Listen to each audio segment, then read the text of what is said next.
but he is going to have a tough time, and we'll see what he can do here. It's a good experience for him. So we have spawning up at the top right for Hot Headed Gaming. It's NightPhoenix.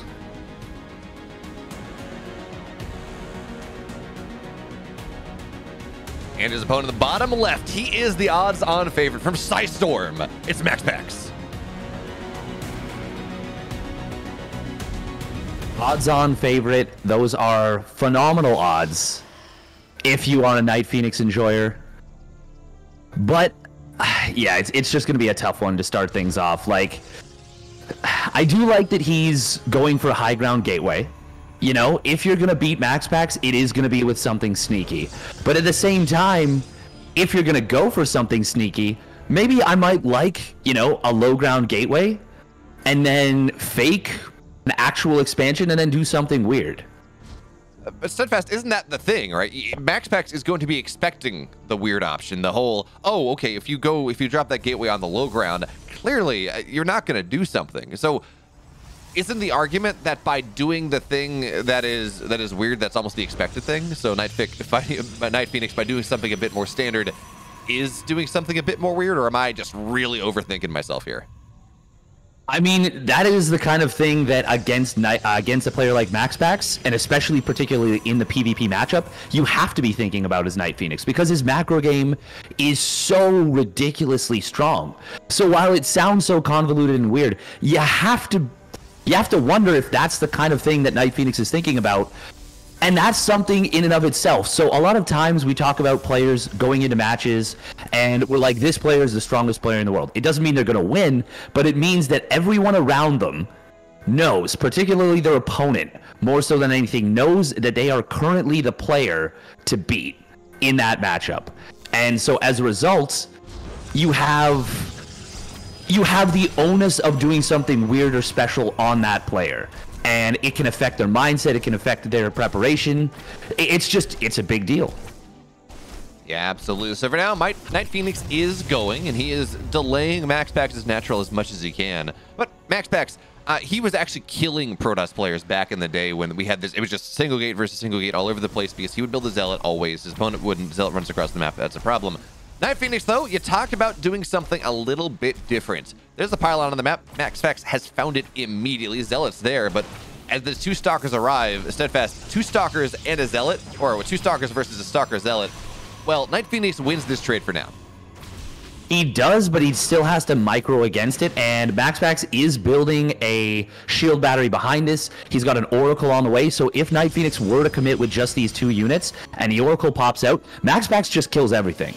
So NightPhoenix does have to be a little bit careful. MaxPax will go into a Void Ray behind us. It is going to be a 3-gate, but this is a little funky. NightPhoenix representing as though it's a 3-gate, just a straight-up 3-gate Stalker push, but he is going for Blink behind us. So MaxPax could end up over-defending what he thinks is an initial push, and then die to Blink Stalkers. That's NightPhoenix's game plan.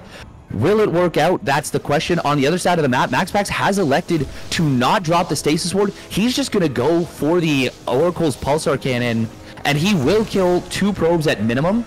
He pops the battery overcharge, he forces his opponent to, but that shield battery's already almost out of energy. When MaxPax goes back in with that Oracle, there is going to have to be a warp in to defend it. Oh, and the big thing there as well, he sees the Twilight, he saw those additional gateways, so you talk about the old bait and switch, oh, it's 3-gate, no, it's 4-gate Blink. MaxPax knows what that is. More shield batteries on the way. He's adding on additional gateways, understanding that he cannot hold with just the Void. So damage on the other side for MaxPax. He knows exactly what NightPhoenix is doing. He's buttoned down tighter than a bear's den in the middle of winter. Although, I guess, do bears have buttons? I don't... I mean, some of them do, like Winnie the Pooh. Yeah. Well, he wears a shirt. Yogi Bear, I feel like, probably has buttons. I think it depends on the bear itself. But this is what I wanted to see out of MaxPax, is a robotics facility. Oh, and I love this Stasis Ward. Sorry, continue with what you were saying. Oh, yeah, like, if bears don't have opposable thumbs, can they really manage buttons? I don't think so. Big questions. Not super relevant to this game, but, you know. Ooh, shield battery overcharge is back off cooldown. But I do like that MaxPax went for this with the Stasis Ward. Now, there's no Sentry warped in just yet, but he will warp that in eventually for the Hallucination Scout. Probe is going to, I guess, poke up the ramp. I don't know why. There's the prismatic alignment getting popped. Void Ray is not going to get target fire down. NightPhoenix kind of botching the micro a little bit initially. He didn't actually lose anything, though. He took a lot of hull damage, but it was totally fine. MaxPax does force the warp in at home, even though he doesn't even use the Oracle's Pulsar Cannon. First Immortal, though, is going to be hitting the field very soon. I love this patrolling probe as well for MaxPax. He's doing all the right things, but he does still need to be careful. Yeah, this certainly can snowball. That probe earlier, by the way, I think it was just eat a bunch of shots, but the Stalkers were just not quite close enough. But even still, yeah, NightPhoenix, he finds his way up the ramp a little bit. We're starting to see Zealots fall. And again, I mean, it's Zealots. It's not Stalkers. It's not Immortals. It's not Voiders. It's not those power units. But NightPhoenix, he gets a gateway now. And that means a little bit less production for MaxPax. And NightPhoenix, he is starting to build a bit of a supply lead. That Voider getting very low. One more volley will kill it off.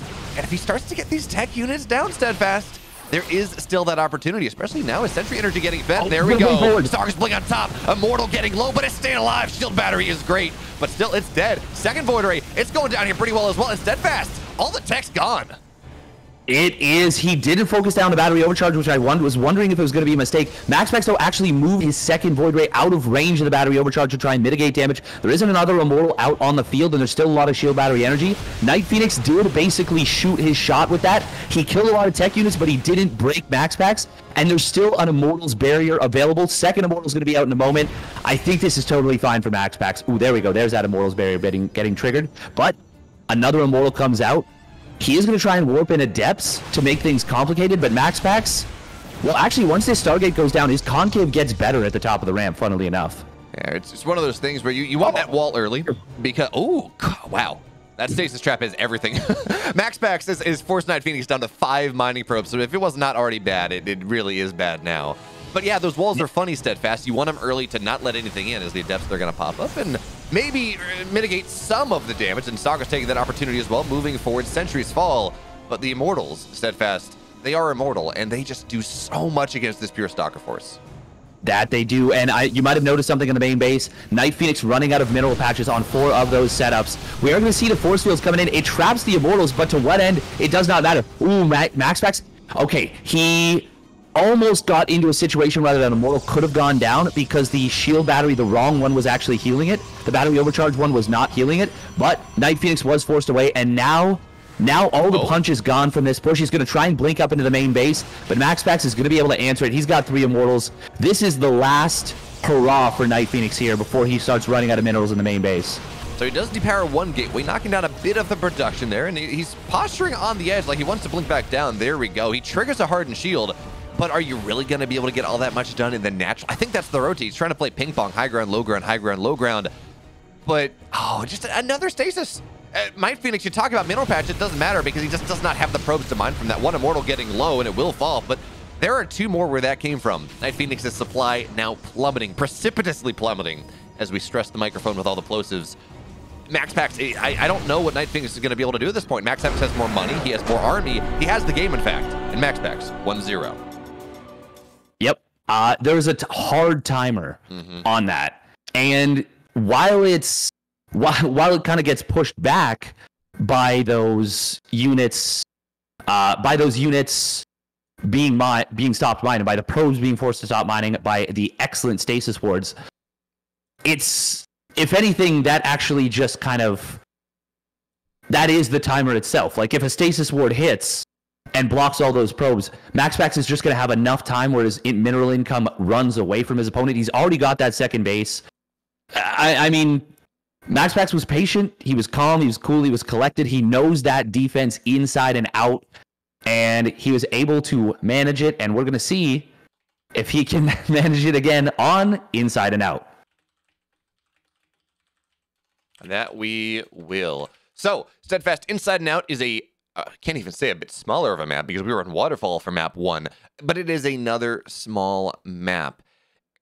NightPhoenix, I think clearly he doesn't go for the, I don't think he can get away with that double gate, 4-gate blink. I mean, the Stargate opener for MaxPax just gave him too much information, but I don't know. As we go into game 2, if you're NightPhoenix, what are you doing different to try to get, to take this to game 3? That's a good question. I'm not too sure. I think it's going to be a tough situation regardless. Well, let's find out. Yeah. Let's find out indeed. As we have spawning up at the top right for Hot-Headed Gaming, it is NightPhoenix. He's going for the high ground gateway once again. His illustrious opponent in the bottom left in the red. He's up 1 because he just holds everything. He's MaxPax.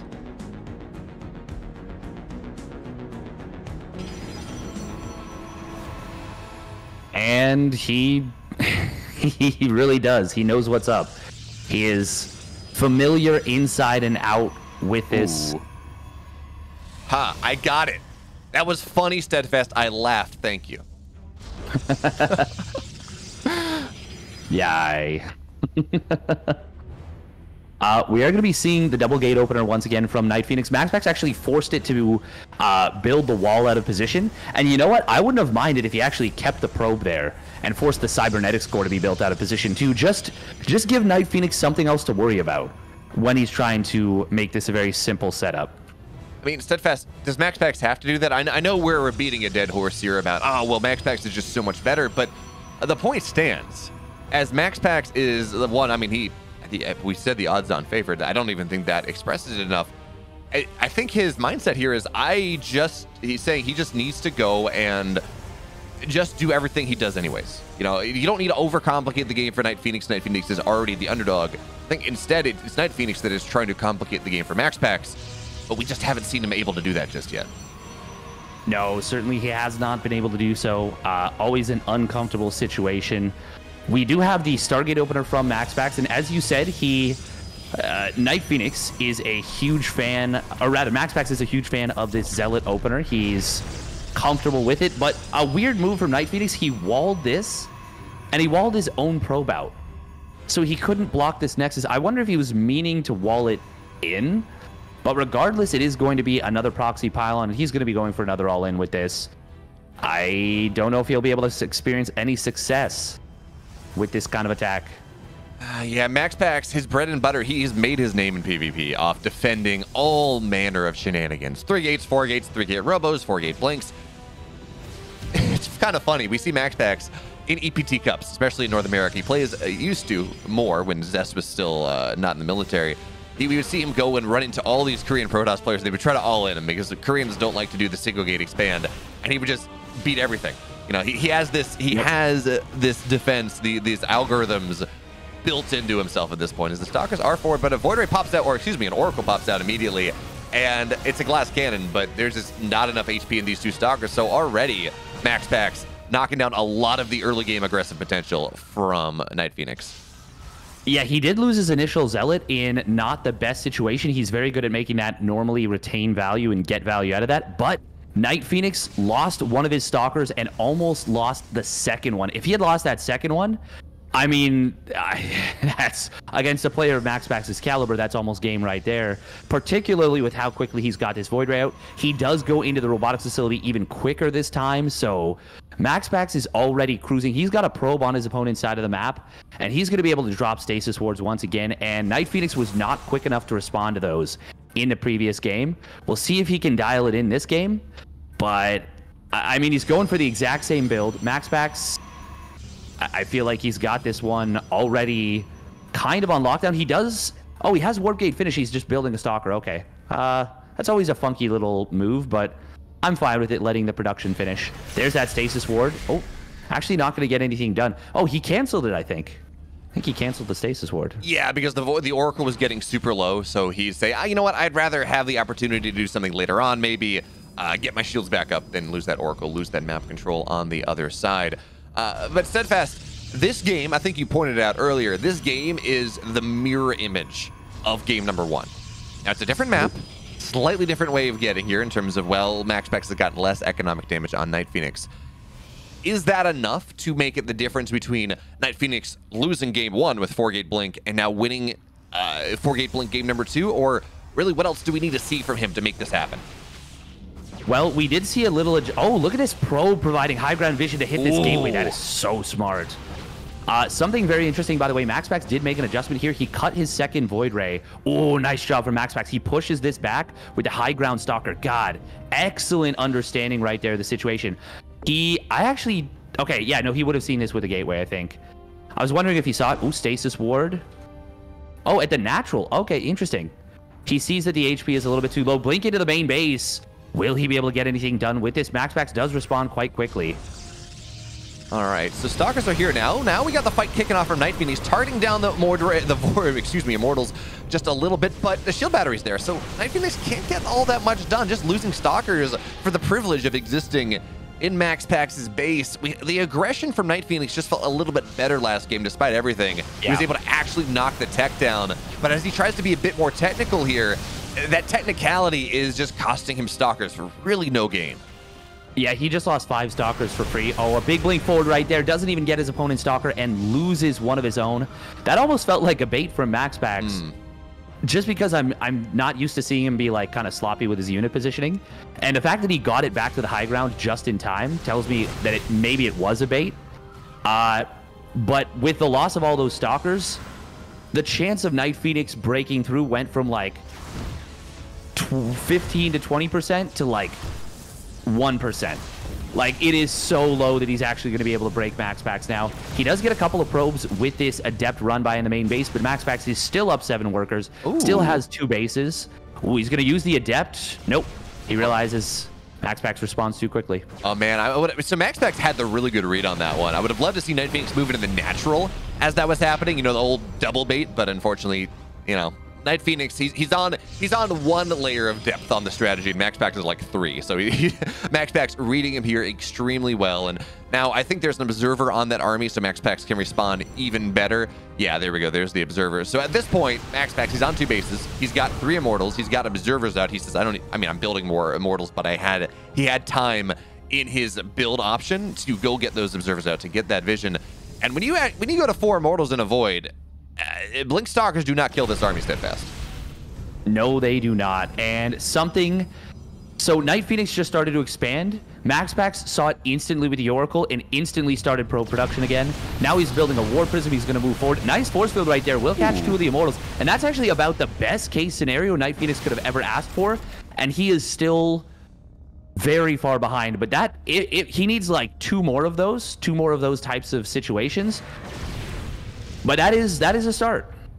Steadfast, tell me, exactly how far is he behind? Are we? Oh, wait, blink forward here. Immortal goes down. Second Immortal goes down. So the Immortal count, Steadfast, has been reset, and probes going down in the main base as well. Adept's doing a decent job distracting MaxPax. I mean, at the end of the day, it's only 4 probes. MaxPax is still up 9. He's still up about 15 army supply. But at least the Immortals are dead, and at least NightPhoenix is doing something? Yeah, I mean, yeah. He's doing something.